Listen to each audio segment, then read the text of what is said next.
And now we can do the t-test on the slope.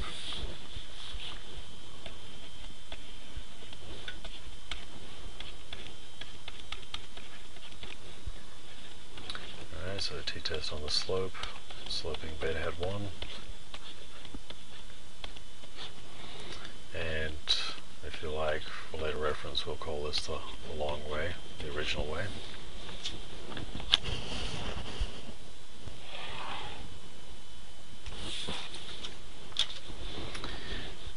Alright, we start with our hypotheses, and these are always the same for this test.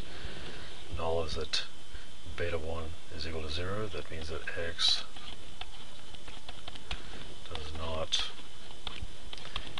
explain the y.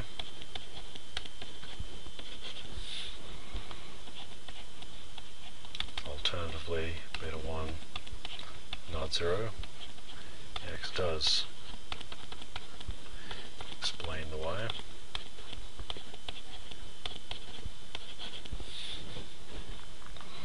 Next step for the t-test, degrees of freedom, simple regression, that's n minus 2, is 10, so 8 degrees of freedom. And the problem, part A, no alpha was given, so we'll use a standard alpha of 5%. We've got a two-tailed test here, so what we need is a t with 8 degrees of freedom and 2.5% of the tail. Alright, and from the table that's 2.306. And so we can now write our decision rule.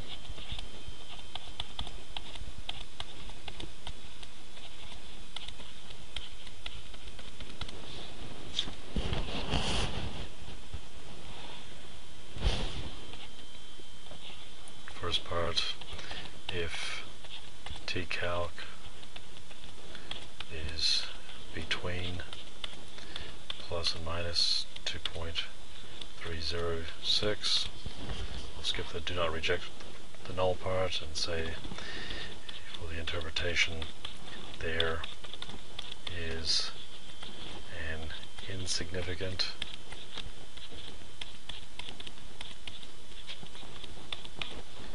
relationship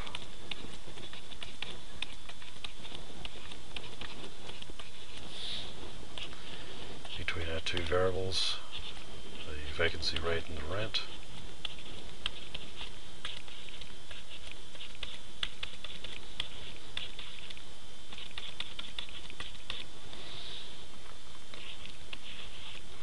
Alternatively, if tcalc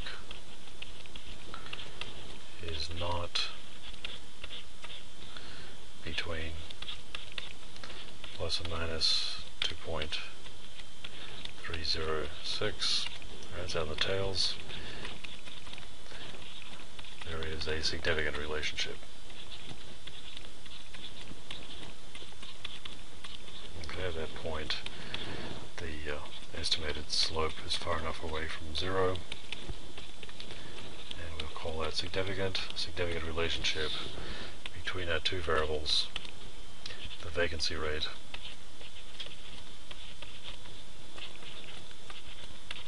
and the rent.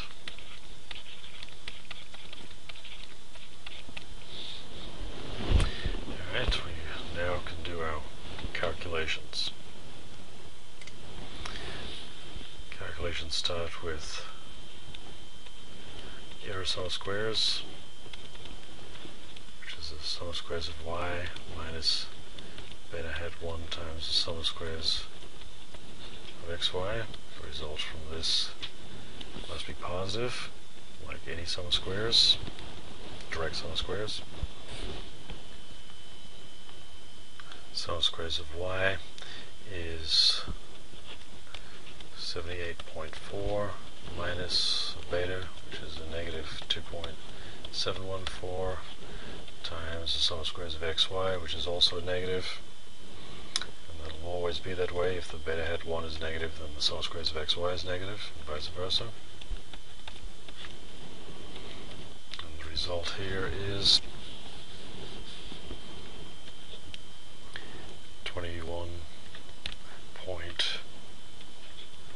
1 for the sum squares of the error term.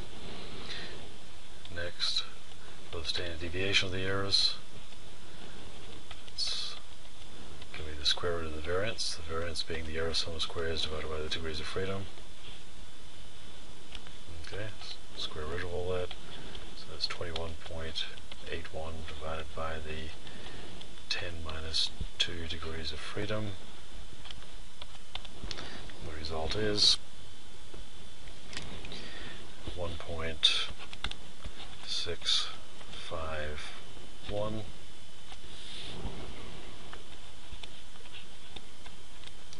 Next, for the standard error, S of beta at 1 is S of b divided by the square root of the sum of squares of x. That's 1.651 divided by the square root of the sum of squares of x, which is 7.681, and that is 0.5958. Compare this.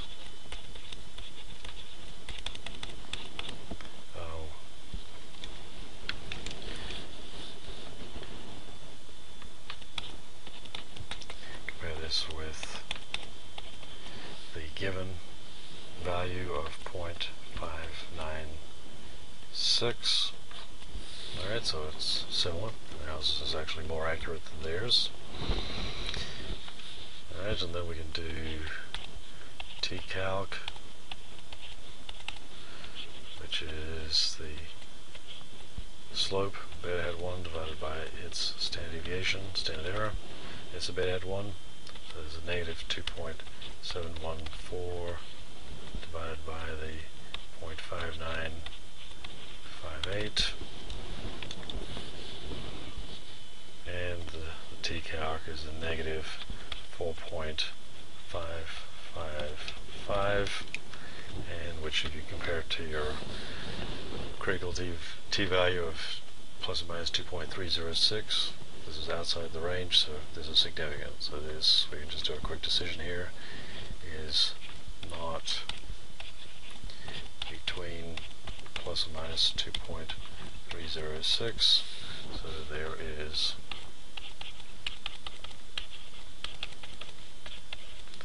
a significant relationship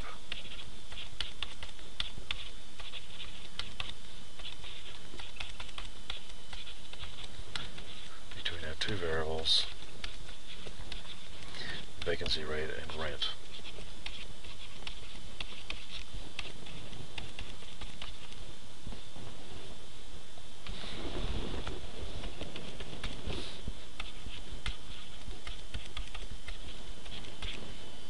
Alright, that's the end of the first part of the problem, to calculate and do the t-test on the slope of that regression.